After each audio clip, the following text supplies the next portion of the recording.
What is up, guys? Welcome back to the Omega Greed YouTube channel, where we do a whole bunch of fun things with cars and we learn how to work on all the cars together. If you're new to my channel, my name is Jeffrey. We do videos on the 2017 Dodge Challenger RT, Hyundai Veloster N, lifted Jeep Grand Cherokee, and the Miata, which is the project car on the channel. If you're new, consider subscribing. We do videos 3 to 4 times a week and we just have a whole bunch of fun with everything. But with all that out of the way, today is a pretty interesting day.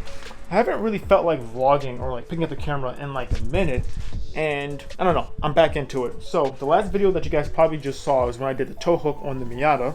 So we have the rear one installed. I just have to do the front one. Now that I have a different car jack, I can jack up the car because I need to, in order to put the front one on, I'm going to need to take this wheel off so I can get access to this tow hook that's in there. So now that I have all that stuff, I'm going to be doing that. Should be done, I don't know, next video or so, but I'm probably not going to make a whole video out of it. I'm probably just going to do it. It'll probably just be B-roll or something like that. But so that's what's going on with the Miata. The project, this is like, I'm going full bore, like full on, just doing all the stuff to the Miata. I'm like really like excited for, I'm gonna get the roll cage in and do a whole bunch of stuff. I'm like looking at all of the track events and stuff like that. So I'm like really, I'm going full bore, like full blast with the Miata build. But with that being said, funny thing is though, actually I did a post on my Instagram about this. I told myself when I bought this, I was like, hey, I mean, obviously the plan is to make it into a track autocross car. That's 100% the plan. But I was like, you know, I could use it as my summer daily as well. You know, drive around the summer, it would be fun to have a, you know, good old time.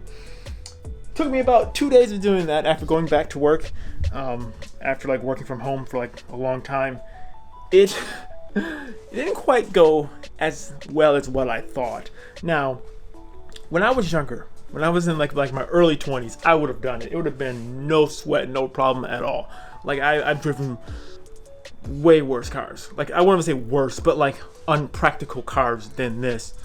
I mean, but as you can see, it's not like it's that unpractical. I mean, as you know, the radio, stereo, everything else, it's like a nice 2-seater. Like it really is a fun car to drive. Like it really is fun. That's the one thing about the Miata. It is absolutely a blast, no matter where you're driving, no matter what you're doing. It is so fun to drive. But I will say, so there's a couple things with this Miata which I realized doesn't quite make it the best daily. The radio. Now this does have a subwoofer inside the trunk. The radio, it's okay, but after like a couple days of driving with it, it turns out the speaker on the driver's side door, it's like really rattly and it's like it's hard to kind of hear clearly. Now for me, I listen to a lot of like podcasts. I listen to a lot of EDM and like electric music and, you know, stuff like that. So when I'm listening to music, it's okay because it doesn't have a lot of words in it. But when I listen to podcasts, the speakers, it's not very clear at all. I've been trying to like mess with the settings, try to see what I can do, see if I can make it sound a little bit better, but it's like, like you can't tell anything what they're saying at all. So that was a big drawback. I was like, okay, cool. So I can't really listen to the radio all that well. And it sounds great with the bass. So you listen to music, it sounds great, even though you can't hear the words. But, you know, it depends on, you know, the music that you're listening to. You know, it'll be okay. So that was a major drawback for me. Like, I know, obviously, if you have your Miata and you have a nice radio system in it and your radio sounds great, this won't apply to you. But to me, this definitely applied to me. So I currently listen to my radio. And then with this, the AC in here is, it works, but it's not very strong at all. I mean, I'd probably down the line, I'm probably going to do AC delete anyway, so that's fine. But yeah, it wasn't until I was sitting inside like a drive-through getting my lunch. I had the top down and I was in the drive-through for like 10 minutes. And the sun was just beating down on my back. And that's when I was like, huh, okay, this isn't necessarily all that fun doing this right here. Oh guys, I just want to mention, this is what I was talking about. This is the exact like drive-through I'm sitting in right now, which I was sitting in when I was inside the Miata. I've been in here for like a minute. I got my AC on. I'm nice and cool right now. Before I was just sitting here with the sun beating on my head. At least now I got the AC blowing. Windows are up. We're feeling pretty good. yeah, but I just wanted to make sure like I put emphasis into like why I said the Miata just didn't make a good daily, at least for me.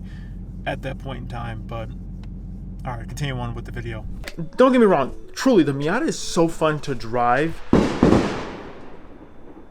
It's people are going crazy. People are going crazy with the oh.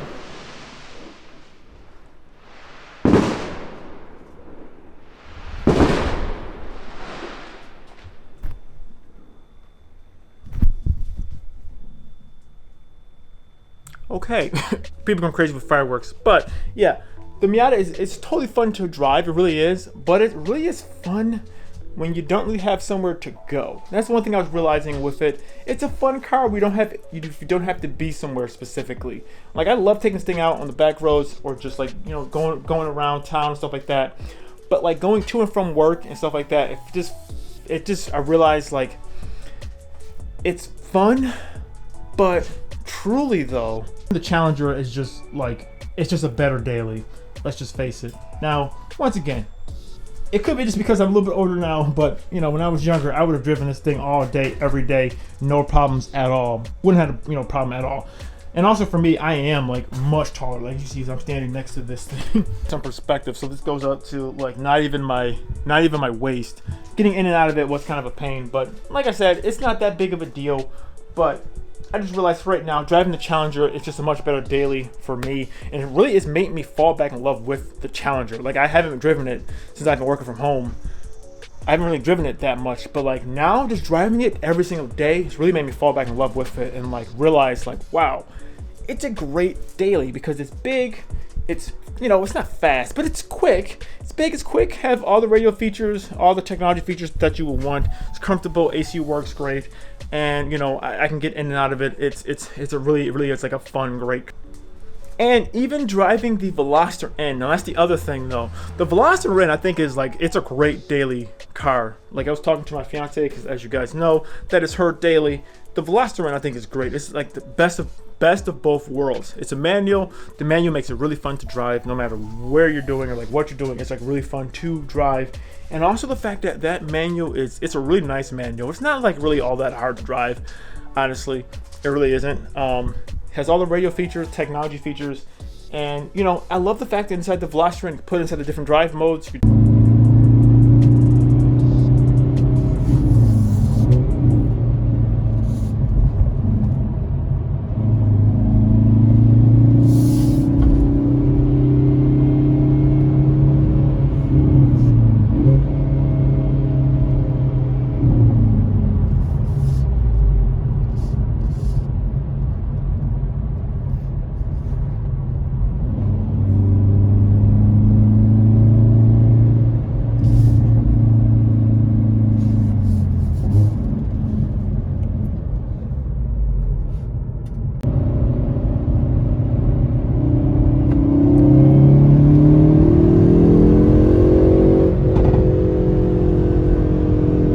Change the suspension. It really makes it fun to drive. And you have a hatchback, so you have room. It's more of a, it looks like a coupe, but you do have that extra seat in the back with the extra door in the back, so people can get in and out. That's really cool. It really is like a nice daily. I mean, I would honestly say like to me, it's a little more practical than the Challenger, because the Challenger just have nice big back seats. You just have to get, you know, pull, you know, you have to let someone get into the back, so that's kind of a drawback. But you know, so yeah, you have gives and you have takes right there. Yeah, so that's kind of just my little quick spiel. I love the Veloster N. I love the Dodge Challenger. I think they make both great daily cars.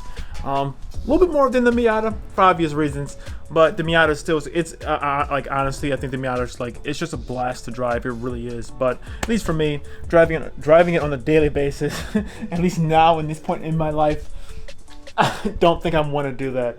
But with that in mind, I do want to tell you guys something else though. I do have a couple mods that are coming in for the Jeep. So the Jeep is still in the shop. It has to get inspected.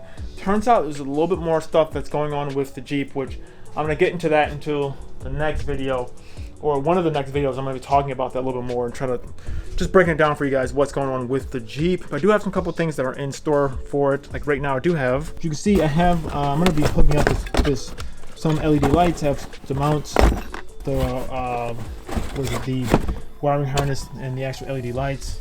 And I'm going to be undercoating it, which I did talk about that before inside one of my last videos. So I am going to be doing that, but it's just something did happen to the Jeep that is a little bit unfortunate.